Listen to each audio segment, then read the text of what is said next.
amenituma nikuambie, wewe sio mkia, wewe ni kichwa. Amina. Haya maneno kwa mtu ambaye sio wa kiroho anaweza kuwa anaona kama naongea tu, but nakuhakikishia siku zitapita, siku zitaenda, watu watajua wewe ni kichwa na si mkia. Utakuwa kichwa kiuchumi, utakuwa kichwa kwenye ukoo wako, utakuwa kichwa kwenye familia, utakuwa kichwa hapo mtaani unapokaa, utakuwa kichwa kwenye hili taifa.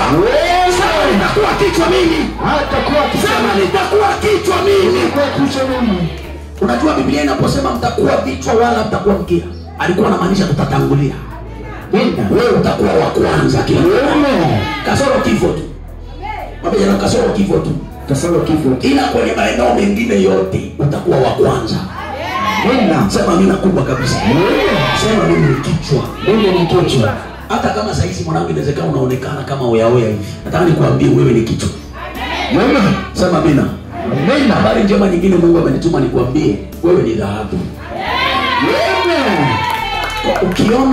Ukiona maisha yako yamekuwa na misuguano, vita kila wakati ujue unaandaliwa. Maandiko yanasema dhahabu ili ifai iwe na thamani lazima upitishwe kwenye moto. Nina mashaka sana na Mkristo ambaye yeye maisha yake ni mteremko tu, sina hakika sana huyu. Maandiko yanatuambia sisi ni dhahabu. Na kwa kuwa ni dhahabu, ili dhahabu ing'ae lazima ipitishwe kwenye moto. Alafu Biblia inasema ikishapita kwenye moto dhahabu ikitolewa hapo inakuwa na thamani. Bwana amenituma nikutangazie baada ya mapito unayopitia, wewe unakwenda kung'aa. Hebu sema unakwenda kung'aa. Utang'aa kila mahali mwanangu. Sema nitang'aa. Hata watu ambao wanaamini hivi vitu wasema mimi nakubwa kabisa.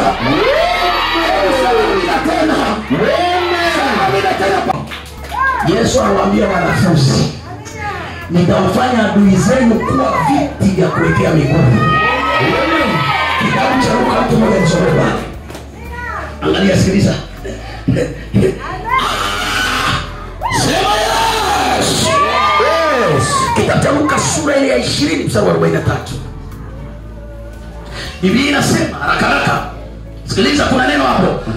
Kuna mtu pokea neno. Sikiliza, Biblia inasema hata niwaweke adui zako kuwa kiti cha kuwekea miguu yako. Hata niwaweke adui zako kuwa kiti cha adui zako. Kuna mtu ana adui hapo. Kuna mtu ana adui hapo. Naongea na mtu mwenye adui. Hapo mtaani kuna mtu ni adui yako. Hapo kwenye kazi yako kuna mtu ni adui yako. Hapo ofisini kwako kuna mtu ni adui yako. Majira yamefika, huyo atakuwa kiti chako. Utaweka miguu juu yake namna hii. Sasa kwenda kuweka miguu yangu juu ya adui zangu. Bwana anasema atafanya adui zako kuwa kiti cha miguu yako. Sema kila adui yangu leo nakuwekea miguu. Kwa imani weka kidogo.